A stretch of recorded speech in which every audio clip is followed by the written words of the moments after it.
Hey everyone, and welcome to a really exciting Workout Wednesday. I'm Nick Symmonds, two-time Olympian and the CEO of the energy gum company Run Gum. And for the entire calendar year of 2019, I've been training for one race, the 100-meter dash. Now, I've never raced it before, and tomorrow, for the first time in my 35 years of being on this planet, I'm gonna race 100 meters at Lane Community College here in Eugene, Oregon.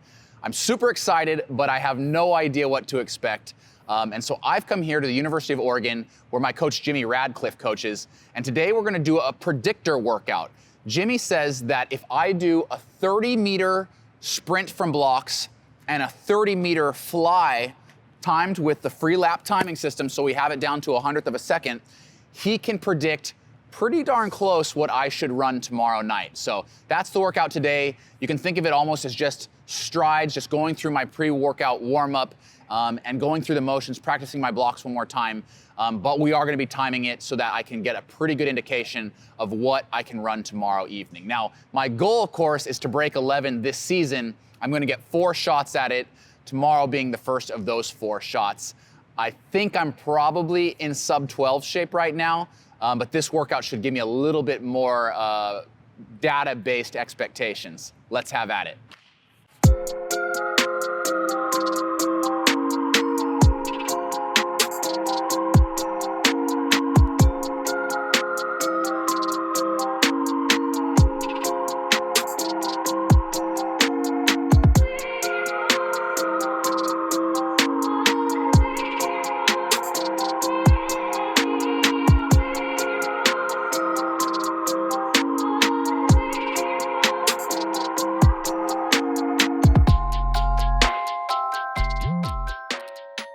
All right, now one of the cool things about the free lap timing system is that we're able to use this TX Touch Pro pad when we come out of the blocks. So I'll keep my finger on that button until I jump out of the blocks, and that's gonna catch my reaction time and all the way through the cone. And then on the fly, I simply wear this radio tag, and it gets me when I'm a meter from the first cone and a meter from the last cone. And those, of course, are spaced out 30 meters. So like I said, this will be really accurate to what I can do 30 meters from a block start and 30 meters on the fly. And it should be pretty darn accurate to what I can run tomorrow night. We'll see.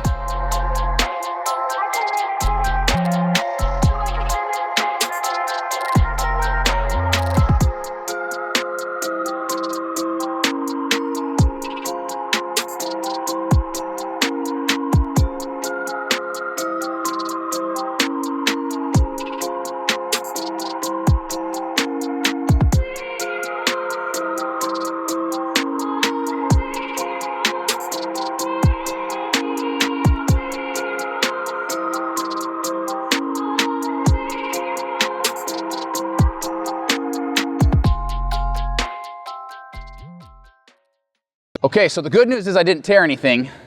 I don't know what to make of this data. Like I said, I didn't sprint, I was a middle distance runner, but Coach Rad has trained some of the best sprinters in the world, and he'll help me dig through this data and figure out exactly what we got on our hands. So from the blocks, I was able to go 4.36. Right. So am I ready for the World Championships, or? No. What about the Women's World Championships? No. Probably still no. Okay. What would 4.36 say to you? Well, your goal is to try to run under 11 seconds. Correct. So somebody that's trying to do that would need to be closer to 4 seconds. You were saying some of the Oregon girls that are running in the low 11s. They're going to run 4.0 something. You know, 4.1 something at really?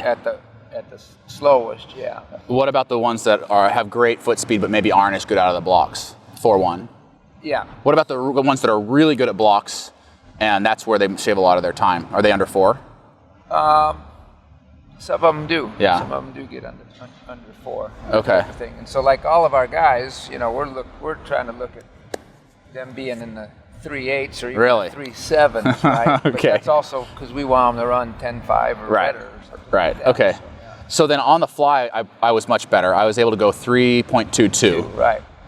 So would you say that was a better leg than the block leg was for me? Yes. Okay. And we expected that. Right. I don't have a lot of block work. Yeah, being a middle distance runner, you know, there's that surge capacity right there.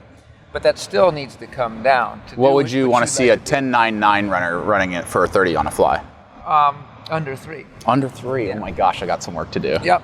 So. Okay. So given those two factors, those variables that we have now, what would you predict I could run for a 100-meter race? I don't have a prediction for that. No prediction? And part of it's not. Part of it's not just you're putting together. Adding them up. A 30 and a fly 30 because it's still only 60 meters. Yeah. And you've yet to sprint a full 100 meters. Yeah, that's true. I mean, so just going like 60 there was tough. That last 40. Gonna be a marathon for me. Is the difference between being a middle distance runner and then going and running, Yeah.